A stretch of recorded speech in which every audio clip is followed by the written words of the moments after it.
এয়া ৰঙালাও চব্জি, এয়া আদা ৰচুন মছলা, পিঁয়াজ কাটি আছে, এয়া বিলাহী, এয়া তেজপাত, এইটো চবতছে মেইন মাংস। এতিয়া এয়া বনাব ৰঙালাওৰ সৈতে চিকেন।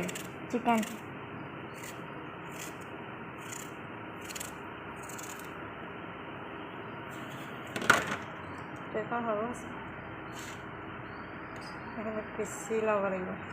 ইয়াত জলকীয়া,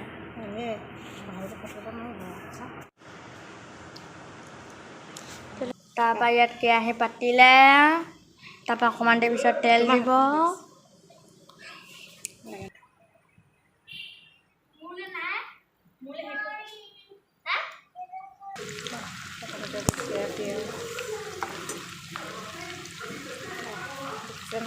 পিঁয়াজ দিছোঁ,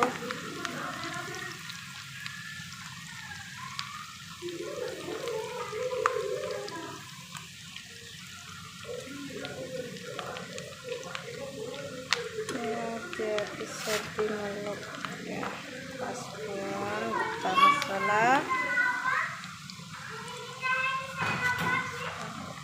দি দিছোঁ।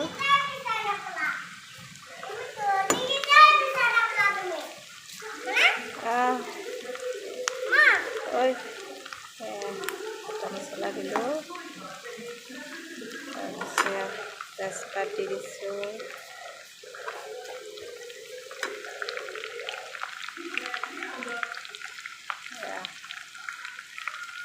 আদা ৰচুন থেতেলীয়া আদা ৰচুন,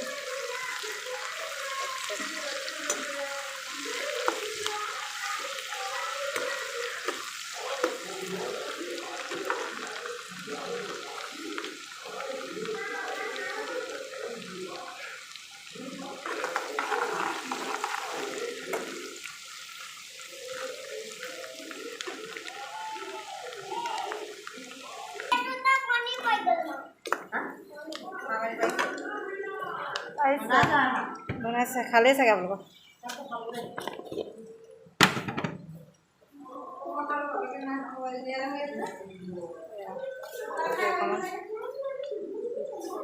তেলতে দিব লাগে, কালাৰটো তেলতে দিওঁ,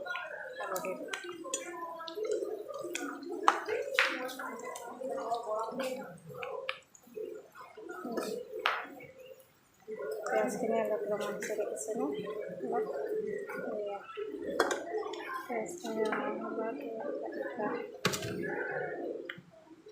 বিলাহী দি দিছোঁ,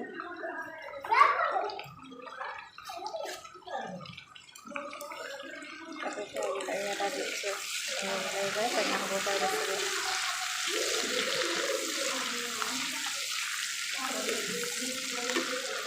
হয় বিলাহীটো খাব।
Tegal maksi.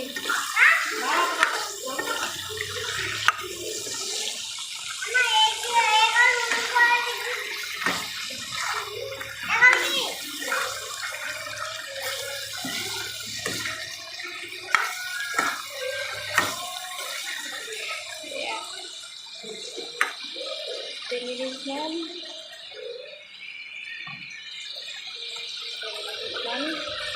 dua besar ya haknya ini haknya asli nom lokal ikan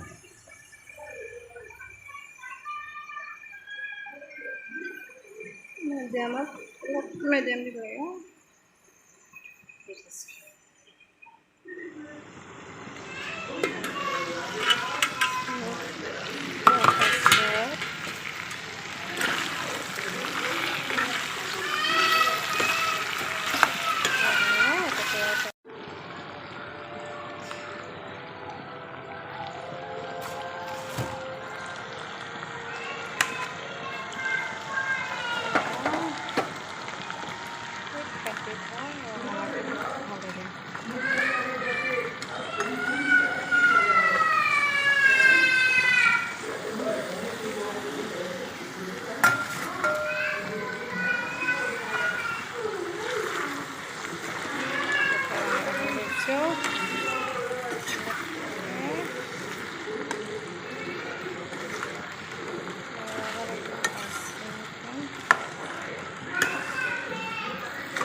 Apa lagi?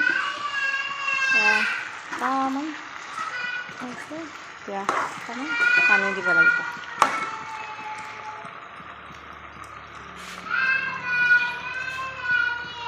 এয়া পানী দিছে, গৰম পানী। অলপ গৰম পানী দিবা।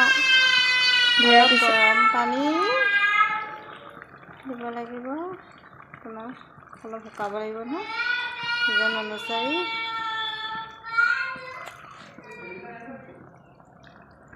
হ'ল। প্ৰয়োজন অনুযায়ী অলপ পানী দিছোঁ। গ্ৰেভি বনালে এইটো শুকাব লাগিব অলপ।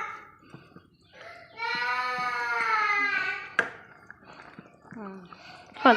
এতিয়া হাই ফ্লেমত দি অলপ দেৰি ঢাকি থৈ দিব। অলপ দেৰি ঢাকি থৈ। আমাৰ মাংস আঞ্জাখন হৈছেগৈ আৰু এয়া অলপ গ্ৰেভিকৈ ৰাখিব লাগিব। অলপ পানী আছে অকণমান 3 মিনিটমানৰ পাছত আমাৰ আঞ্জাখন সম্পূৰ্ণ হ'বগৈ। এয়া আমাৰ আঞ্জাখন দেখিছেনে, গ্ৰেভি টাইপৰ হৈছেগৈ। গ্ৰেভি হৈছে কিমান ধুনীয়া হৈছে দেখিছে। এয়া গৰম গৰম ভাতৰ লগত পৰিৱেশন কৰিবলৈ কিমান যে ভাল লাগিব নহয়। এয়া চাওকচোন আপোনালোকেও এনেকৈ বনাই খাই চাবচোন।